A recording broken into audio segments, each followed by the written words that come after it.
He put me down. Blackie, welcome to the program. Thank you, thank you, thank you. Take a seat. I love the decor here. It looks like my early bedroom. Have you always been into this type of scenery, and is that how you decorate your walls at your home? It's just like this, only you're missing an axe. Somewhere over in that vicinity over there. Well, let's talk about your new album. You've got a new album coming out called The Electric Circus. Inside the Electric Circus. Inside the Electric Circus. Correct me on that As one. opposed to outside the Electric Circus. Inside the Electric Circus. Comes out October the 20th. Yeah? And we've been hearing some nasty little press about Blackie Lawless appearing naked. Is this true? On the album sleeve. Is this true? Well, I guess you're just going to have to wait until it comes out to find out. It is similar to that. Let's just say it took me 2 hours to shave all the body hair off. So, which I don't think I would ever want to do again, to tell you the truth. I can fully appreciate what women go through now. I mean, it's very unusual when you try to take a bath, you put the soap on with no hair, there's no friction to create lather. You sit there for an hour just going away and breathe, you know, and you don't get anywhere like that. I don't think I'd want to do it again. But it's made a very interesting cover. That's a good word, but interesting, to say the least. Is this going to cause you any difficulties in having your album in the shop windows? And is it probably not any more so than the things that we've done in the past, but if we didn't do anything like that, I would think people would think that we're going soft, so to speak. I shouldn't use that analogy, come to think that I'm naked, though. The first worldwide single will be a remake track that we've done of the old Humble Pie tune, I Don't Need No Doctor. And that will be filmed at Hammersmith Odeon in Britain, November 2nd. When we come back to start the UK tour. That's right. November 2nd is the, remember that, that's the UK tour. What about Europe? Yeah, I know you're supporting Iron Maiden. Right, we start that, I believe, November the 9th in Helsinki, Finland. And then we travel all the way, we work our way south for 2.5 months all the way down to Italy. And do you have a preference of what band you'd like to support, or is it already arranged? The Beatles, good God, think about the merchandising. You know, but I think that's a little out of the ordinary right now. You told me, Blackie, cutting it short, but you told me about Warlock is one of your favourite bands. Yeah, why? Well, I think the singer, Doreen, I believe is her name. She's probably the best singer I've ever heard in my life. Really? I mean, and that means everybody. I mean, she has this instrument in her throat like I've never heard before. And they were my first choice to support us in Britain. So I'm looking very much forward to seeing them with us. Oh, that's great. She's a lovely lady, so that's... I'll be the judge of that. Okay. Well, it's a pleasure having you on the program. Good luck I didn't have anything else to do. I was bored in Los Angeles, so I just thought I'd come over here and do this with you guys. That's because I love you so much. Well, that's good of you. You only saying that because we bought you a beer. It's a pleasure to have you on the program. Hey, good luck with the tour. Good luck with the Iron Maiden tour. Thanks a lot. Pauvre Blackie Lawless, ce grand dadais imaginait que mélanger le sexe et la violence était le plus rapide moyen de devenir une superstar des années 80. Avec son groupe W.A.S.P, il a inventé la notion de sexploitation métallique. Sauf que voilà, les puritains l'attendaient au tournant. À cause de son disque Fuck Like a Beast, il se retrouvait la cible favorite des mères de famille de Washington. Aujourd'hui, il en a gros sur la patate, Blackie.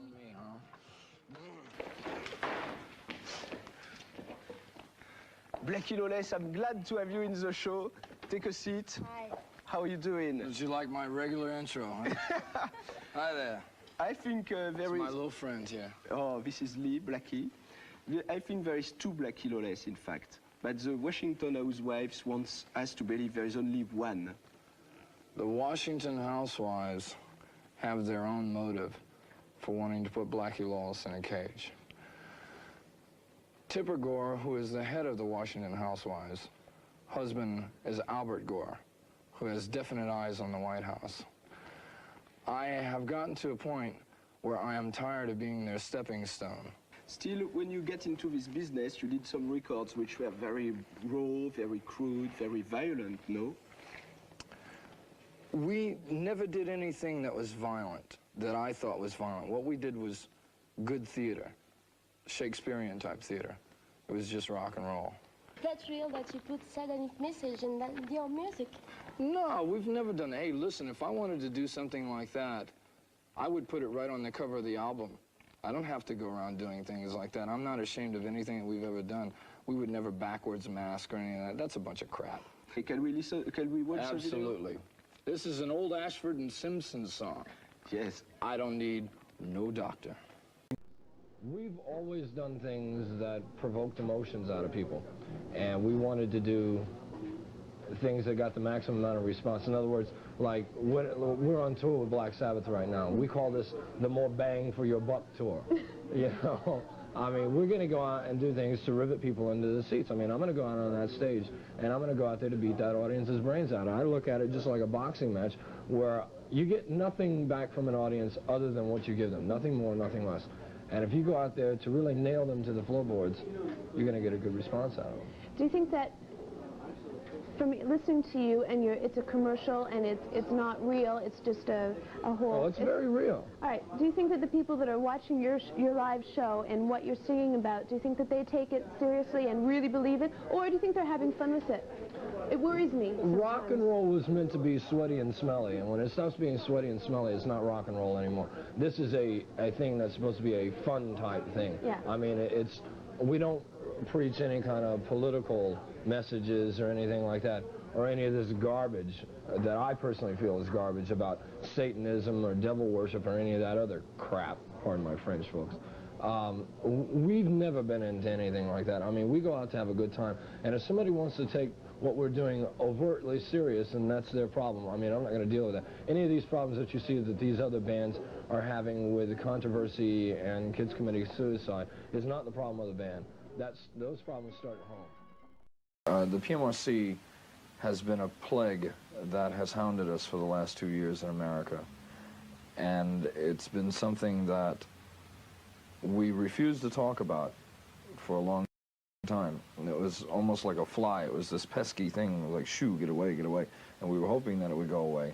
And not only did they not go away, they finally revealed themselves about 3 months ago as to what they were all about, which is essentially trying to put a man in the White House. The PMRC has been nothing more than a political platform to put Albert Gore, 1600 Pennsylvania Avenue.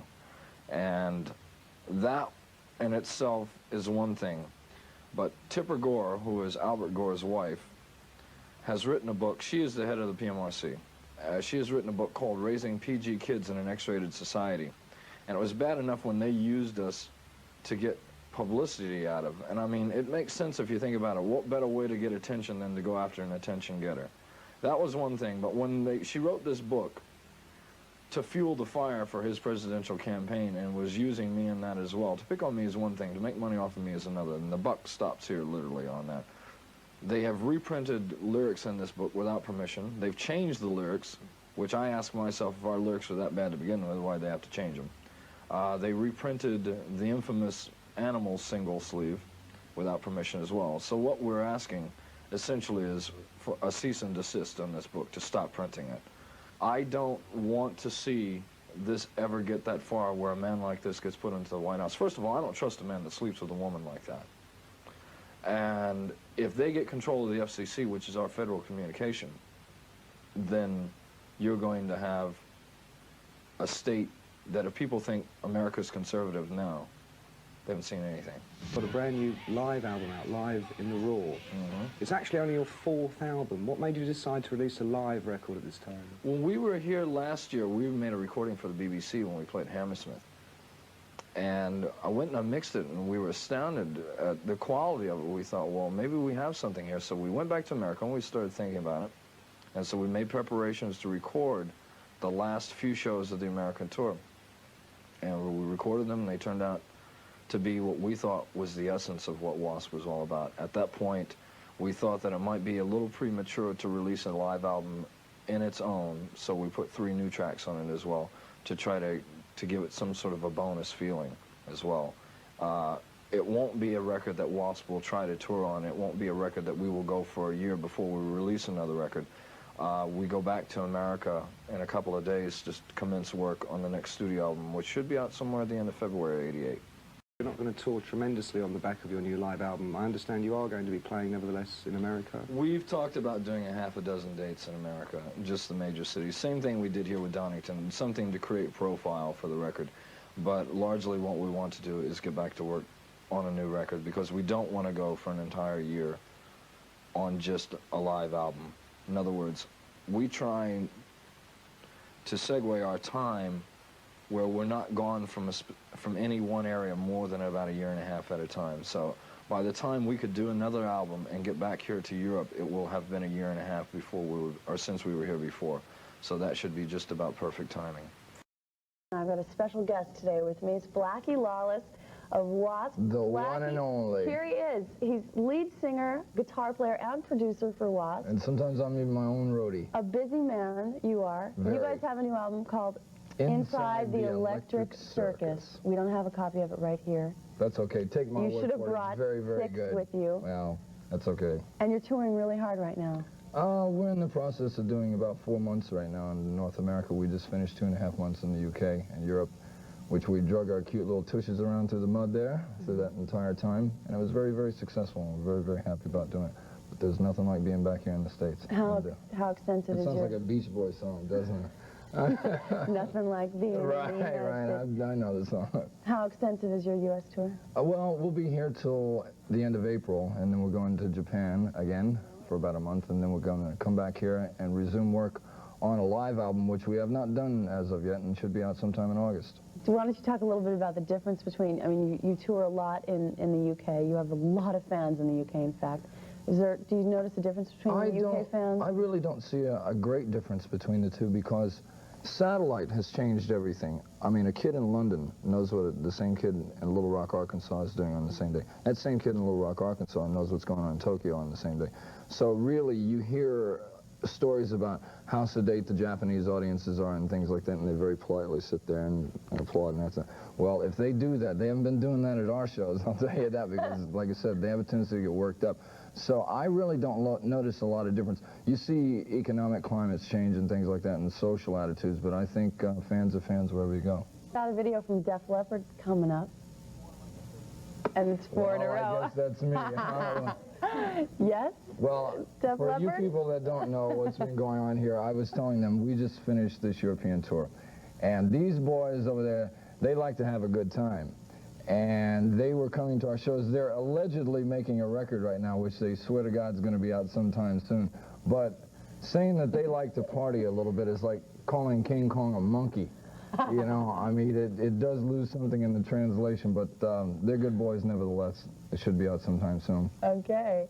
Blackie Lawless from W.A.S.P., thanks for coming by. Thank you. And good luck with the tour and the LP. Thanks, and a new album out this summer, you said, maybe? Yep. Well, it'll be out in August. New live album. Great. And W.A.S.P. is in concert tonight with Raven and Slayer. Tonight, Massey Hall, and we're very happy here on Toronto Rocks to be able to welcome Blackie Lawless. Ta-da! The one and How are you feeling, by only. the way? I feel fine. Yeah, you had a little bit of food poisoning yesterday in Boston. Oh, no, you can't tell me. Stars don't get food poisoning. Don't tell anybody that. No, I'm fine. What would you prefer we say? Well, let's put it this way. The people that gave us what we had aren't going to be giving anybody anything, much of anything after this. You can fill in the blanks. A pregnant pause from the host there. That's right. I've got some questions for you. Okay. Now, I'll be the first to insist? tell you. I'll be the first to tell you something that I'm not usually into metal myself, but I am coming down to the show with 2 other friends tonight, and gunpoint. Huh? I'm trying to get kind of prepared for things. Can you tell me? Now, look, how does this thing supposed to go here? Well, see, you put it a little bit further in, and then you sit down. If you ever noticed in any of the pictures I had, only half of it was showing. That's when you find out how much of a man you really are. Well, I would imagine you don't want to bump into anything. Of course, that hole. You wouldn't be much of a man at all. This hole right here on the end of it might just be appropriate too. This is 7 1/4 inch. Me, but this is today, ladies and gentlemen, we're using a 7 1/4 inch saw blade. Is this what you recommend? No, that's not what I recommend. What would you suggest? Well, the hole's got to be slightly enlarged. I'm not talking about Black & Decker. No, how do you attach it though? I'm not a nuclear physicist, for God's sake. Somebody said you weld this thing on. I tell you, that's so painful. I couldn't go through with it. It gives all new meaning to. It just really messes up brazing. jeans.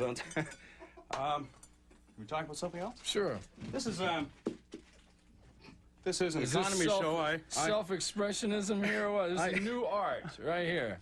I told a joke the other day. I said, you know, being at a concert is like being at a weenie roast, with me being the weenie. Look, I'm just trying to do a little bit of research here. Okay. All right? So you're going to wear saw blades and throw meat, are you? Well, don't you? I used to. Well, That's No, before but I thought maybe we could that's just... before I got rich and stopped that geek show. All I know is raw meat that you used to... Did you have a particular cut that you used to throw? Waving that around.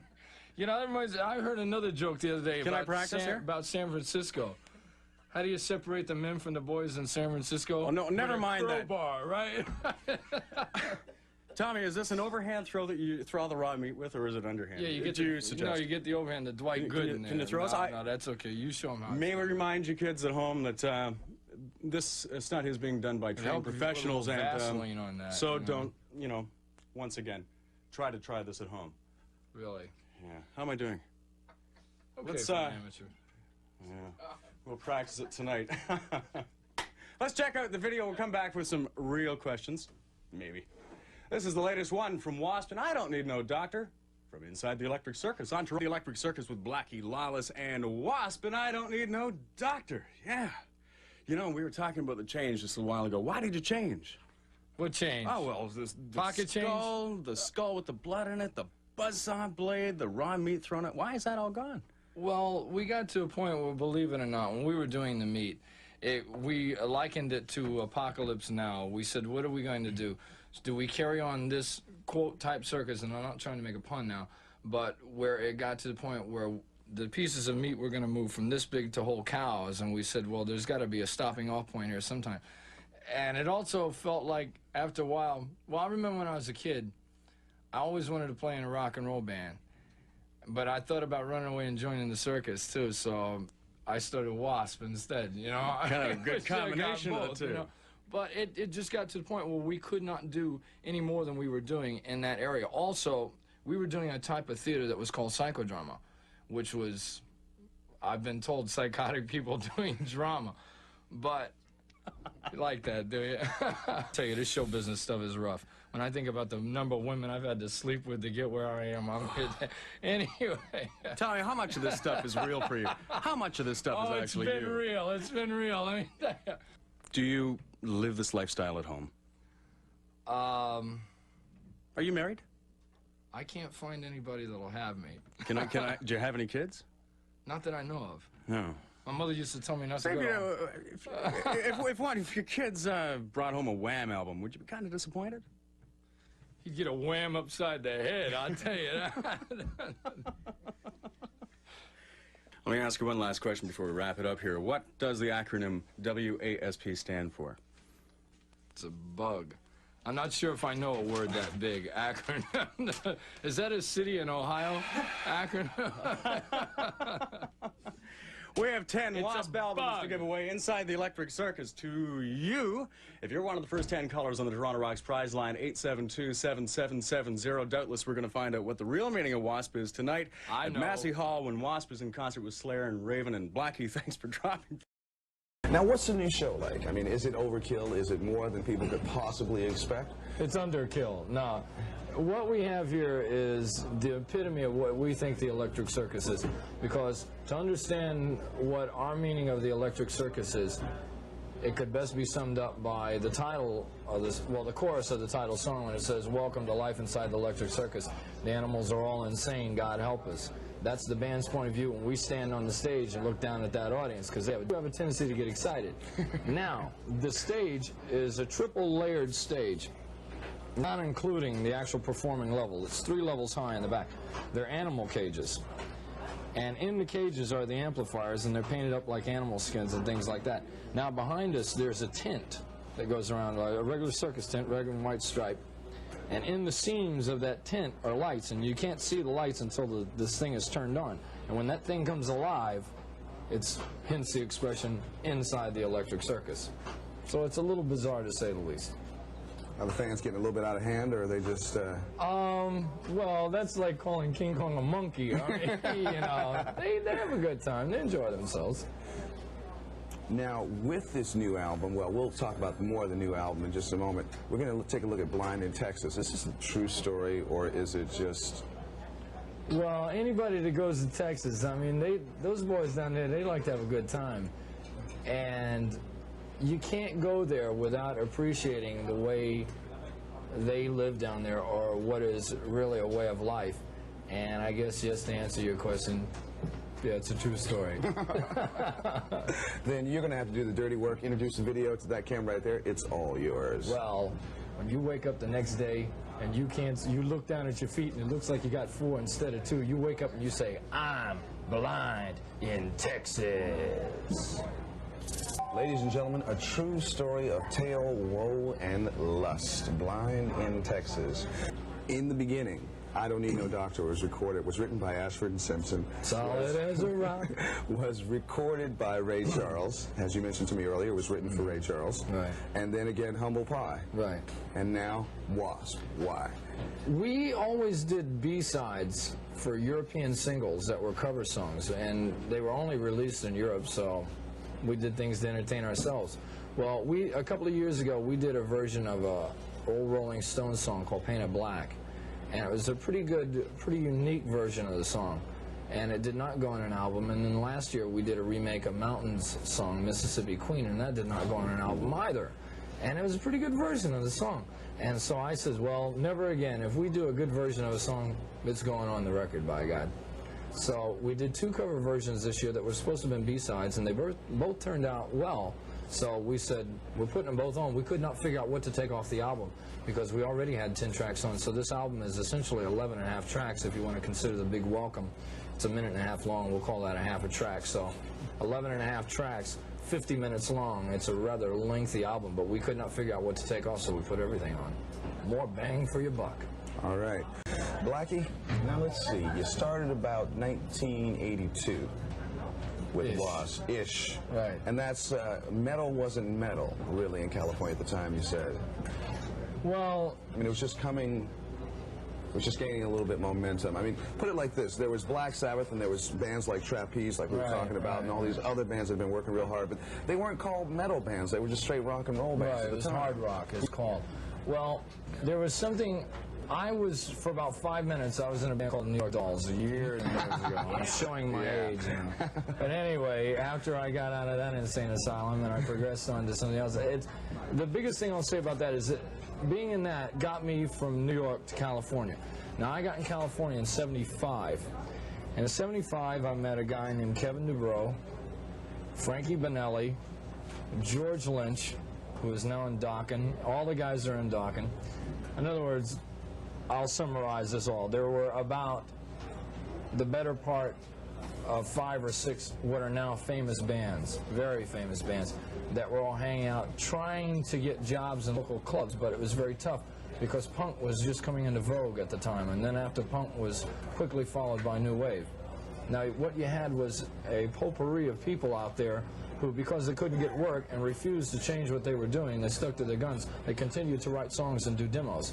So when there was finally some light at the end of the tunnel in about mid-'83, you saw on any given night of the week in Los Angeles, you could see Quiet Riot, Motley Crue, W.A.S.P, Rat, Dokken, and a host of other bands all performing within the same week. And you could have seen those bands for probably about $2.50, $3 a head. So it literally was a melting pot, and people don't realize what they were seeing at that time. I liken that to a situation of a British invasion of ¡64, your San Francisco movement of '69. You look at a rock and roll encyclopedia 10 years from now, you're going to see that the '83, '84 LA scene will have its own chapter in any encyclopedia you look at after, because there has been, okay, a dozen things came out of that situation, maybe there are only 4 or 5 left, but there is still some quality music that have come out of that whole scene out there. Now, where did W.A.S.P fit in? Well, even to this day, we fit in kind of we don't really fit in. I mean, you have your Metallicas, who are also from that area down there in Southern California, and your speed metal situations that are there, and then you have your Rats and Bon Jovis and people like that, and then you have to ask yourself, well, where does W.A.S.P really fit? Well, we really don't. We're somewhere in the middle between the two of those. That was a very conscious decision from the beginning. We knew we didn't really want to do anything like anybody else is doing. That, and on top of it, the show also lent some credence to the idea that we would also be different doing that. I mean, you know, grown men walking around with 12-inch saw blades between their legs and things like that, the backside of their trousers and stuff like that. We did have a tendency to catch people's eye. To say the least. But you were drawing, what, 3,000 people a show? Yeah, we were drawing big crowds out there. Even before we had any kind of record deal, or even without an independent record or anything like that. We were doing some unusual things pretty quickly. We landed our first deal within a year of the band being together, playing our first gigs. So, and also something that you have to remember is people want to put a lot of emphasis on what we were doing visually. But initially, W.A.S.P never had any intention of ever playing live. We were just going to do a demo, and as soon as we got signed, then we would play live.